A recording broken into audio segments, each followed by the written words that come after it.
Hi winners! Look, welcome to day number 5 of I Wish I Knew. And guys, I'm so sorry. It keep on being dark, but my days have been super long. I never meant for this to be like car chronicles or at nighttime, but it has literally been jam-packed days every single day. And so this is the only time I'm getting kind of in the evening when I'm wrapping things up to be able to talk to you guys. And I want to stay true to my word. So I wish I knew. Every single night for the next 30 days, guys, I'm going to outline a principle, a win, a fail, something that helped get me to the next level. And the goal is that hopefully this information will help empower you, help educate you, help you learn from some mistakes, help you shift your focus so you can also get to the next level. And our reason why I started to do this is because I feel like there's a need for more transparency and more kind of talk about what it really looks like behind the scenes to really reach that next level. Because so many of you guys are so much closer than what you realize. But you're thinking that you're so far away, and it's not the truth. Sometimes it's just one piece of information that can take you to that very next level. And guys, like I said, this is not Terry's tips. This is not the credit expert. This is me just being super transparent. I press play, ask God to use me as a vessel, and I let it go. And guys, there's something I want to share with you today. This super personal. I wasn't sure that I was going to share this, but it just said, be transparent, be transparent. So for today's, I wish I knew. Guys, you must define your reason why. Guys, motivation, inspiration, your people kind of cheering you on, that's not going to get you to the next level. There's a reason why people say your reason why should make you cry. I'm about to tell you how real that can be. And you need to have something bigger than you. There is a reason why you're doing this. Don't just say you're the person that wants to break the cycle, or say you're the person that wants to lead by example. Say you're the person who wants to leave legacy to your kids or your brothers and sisters or your nieces and nephews or whatever it is. Don't just be that person that says it, because when things don't go as planned, if you really don't have a strong, I don't mean not for fame, not for money, not for popularity, not for social media, that reason why needs to be something specific to your core, something that you must do, that no matter what, because when things don't go your way, that reason why is going to get you up. When you get knocked down 10 times, it's going to get you back up that 11th. When you get knocked down 25 times, it's going to get you back up that 26th time. And I'm going to share with you guys how my reason why started with my boys, right? It really started with my son, my oldest son, Tez, right? When I got pregnant, when I found out I was pregnant in the 11th grade, I was 17 years old. And I told you guys, I was not this person, okay? I was angry. had been bumped around in foster homes and group homes and all those things. And my mother was struggling with addiction. And sometimes she was there for me. Sometimes she wasn't. Sometimes she was okay. Sometimes she wasn't. And I was dealing with all these inner demons, right? And then I was living my best life, not doing what I was supposed to do, which made me, then I ended up being pregnant in 17 years old in the 11th grade.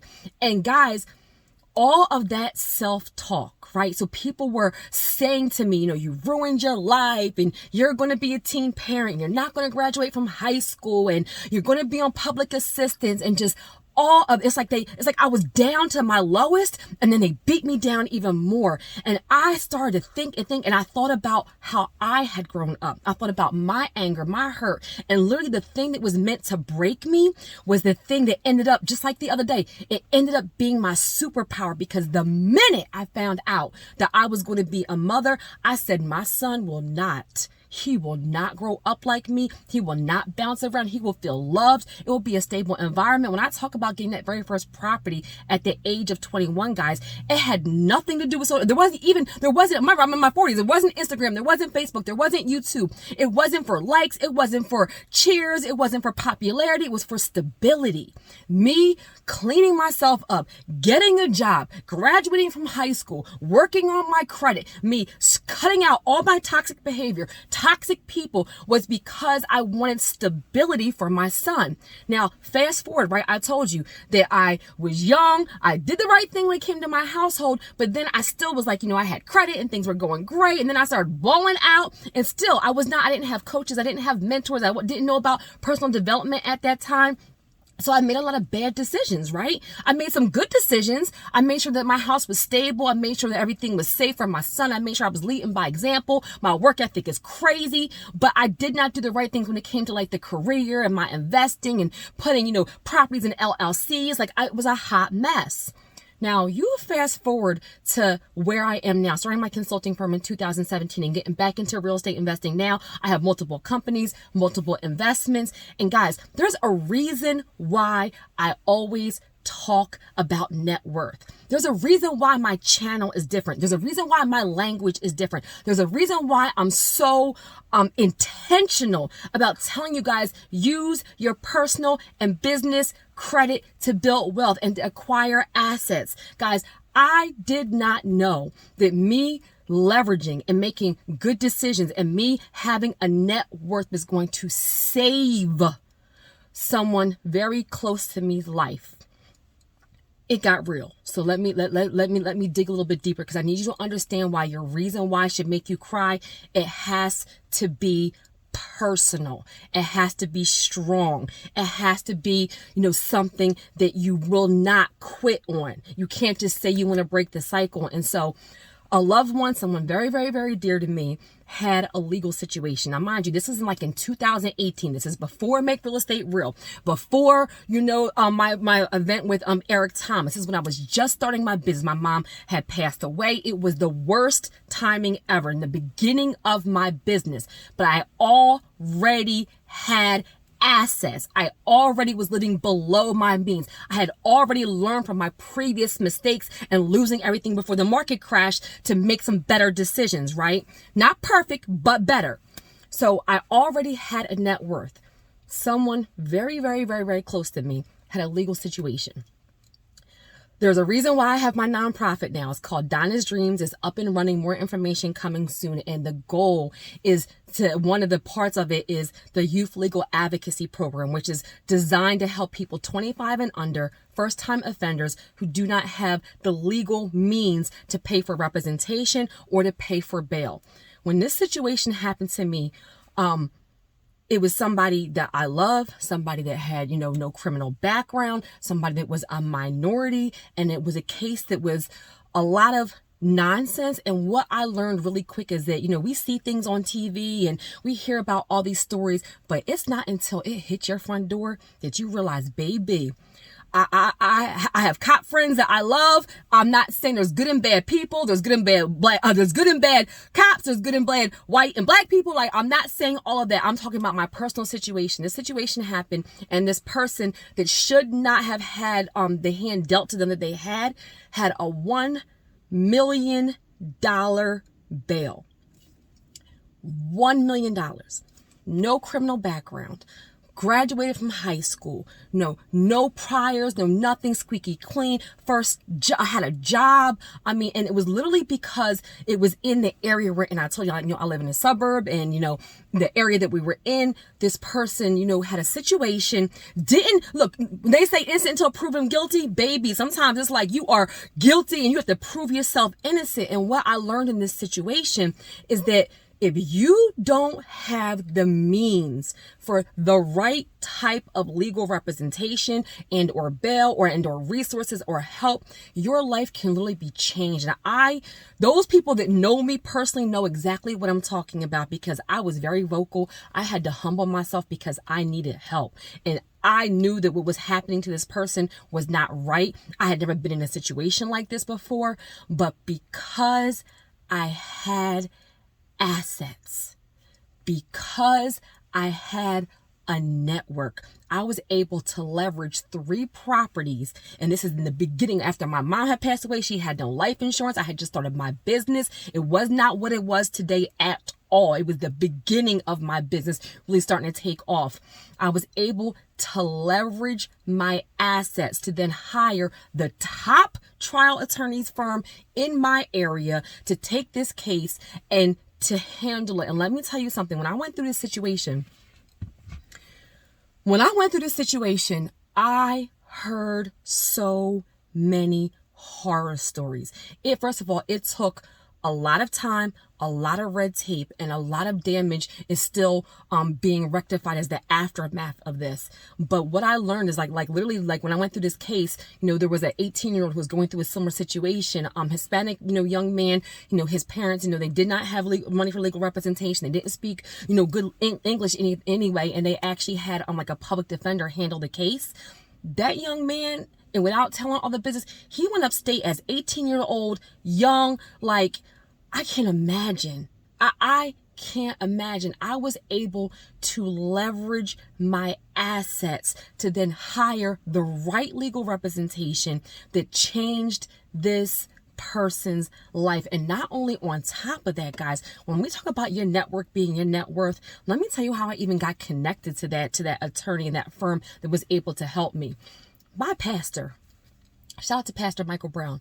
My pastor, this is where you never know, what connections, what lifestyle, what network is going to end up being a blessing to you. So we're talking about a top attorney that it is well beyond even what I was able to do to be able to hire, like celebrities use this law firm.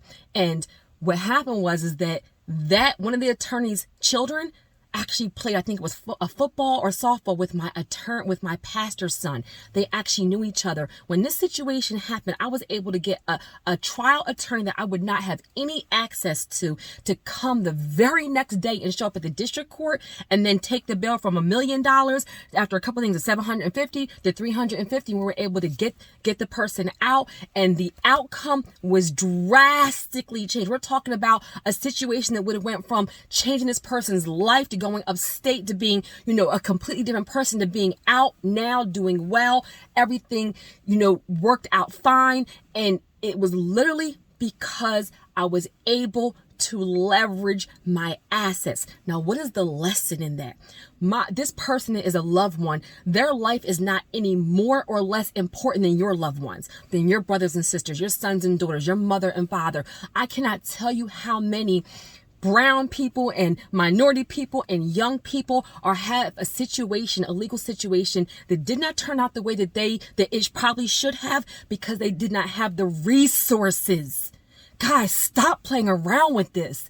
I was able to leverage my assets, and what they were trying to do got turned all the way around because they didn't know who they were dealing with. They saw a young minority female and they thought that they were just going to do whatever. Not today, not the way my God is set up, not the way my faith is set up, not the way my life is set up. He used that situation to be a testimony. I remember we went to court, we had 45 people at the bail hearing. We had business owners, we had influencers, we had politicians. They wrote letters. We shut the entire courtroom down because when they saw the person that had the legal situation, they saw, oh, this is just another young kid, and this is just another, we're going to throw the book at them, and it's just going to be, and they're just going to have a public defender, and that's what it's going to be. Not today.